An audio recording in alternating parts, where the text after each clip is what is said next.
कहते हैं हर रात इस मंदिर के दरवाजे से किसी के चूड़ियों की खनक सुनाई देती है। अगर दरवाजा खोलो तो केवल सन्नाटा मिलता है, लेकिन अगर नहीं खोलो तो वो दरवाजा अपने आप खुल जाता है। गांव के बुजुर्गों का यह कहना था कि मंदिर में मीरा नाम की एक देवदासी का श्राप छुपा है।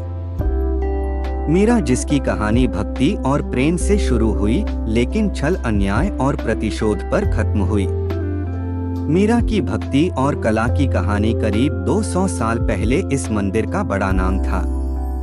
लोग दूर दूर से यहाँ दर्शन करने आते थे। और क्यों न आते, यह मंदिर अपनी महिमा के साथ साथ मीरा नाम की देवदासी के लिए प्रसिद्ध था।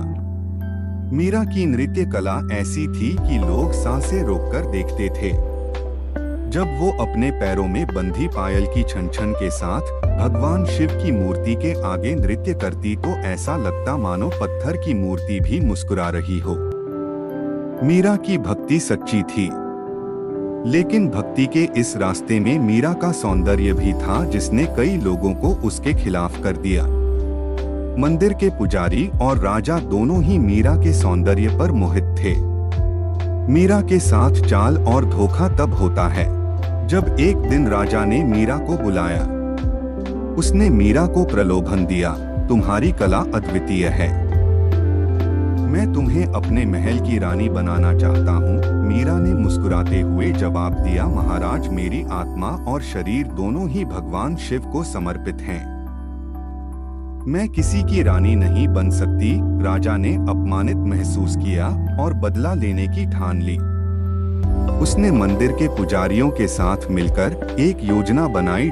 मीरा का बलिदान के लिए पुजारियों ने मीरा को यह कहकर बुलाया कि भगवान शिव की उसे रात के समय विशेष पूजा के लिए बुलाया गया है। मीरा अपनी पूरी निष्ठा और भक्ति के साथ मंदिर पहुंची।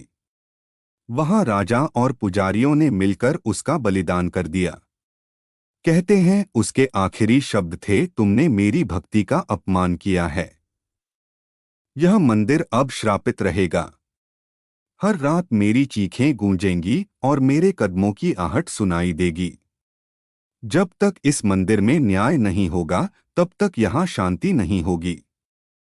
जैसे तुमने मुझे इस मंदिर से दूर किया है, उसी तरह अब कोई आ नहीं सकेगा। श्राप का असर उस दिन के बाद से मंदिर वीरान हो गया। राजा ने मंदिर को तोड़ने का आदेश दिया, लेकिन जो मजदूर मंदिर सुनाई जाते वे कभी वापस नहीं लौटे। गांव की नई पीढ़ी में सालों बाद एक युवा लड़की आर्या, जो मीरा की तरह ही नृत्य में पारंगत थी, गांव में आई। आर्या को मीरा की कहानी ने इतना प्रभावित किया कि उसने मंदिर को फिर से जीवित करने का फैसला किया। नृत्य के जरिए आर्या ने न्याय किया। एक रात आर्या ने मंदिर में मीरा की तरह ही नृत्य किया। उसकी पायल की छन छन मंदिर के पत्थरों में छिपी मीरा की आत्मा को जागृत कर गई।